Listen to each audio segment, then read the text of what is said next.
Advocate NELSONCHAMISA anozikana kunzi aiwa he is the opposition leader nyangwe panguva ino aiwa ari mucontroversy panhau yeopposition ouya achiuya achipasa a condolence message to the Geza family panguva ino kuchionekwa kunzi Geza atisiya kunyange zvake NELSONCHAMISA akazvidistenza kuna firebrand comrade Bombshaw aionekwa kunzi was fighting to liberate Zimbabwe. Panguva ino NELSONCHAMISA ouya achipa heartfelt message not about subscribe or like on the bell icon.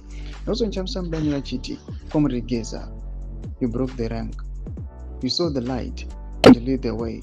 The flame kindled that will never fade, only grow. The flame you kindled will forever glow and grow into a bonfire. You did your bit and sparked a flame no darkness can quench. The light lives on. There shall be no extension of anything. The declaration stands. My condolences to the nation, Geza family and friends.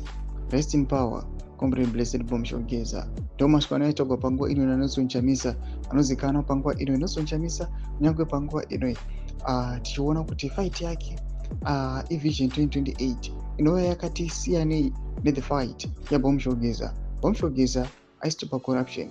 Bombshaw Geza aifighta kuti kudefendwe the constitution.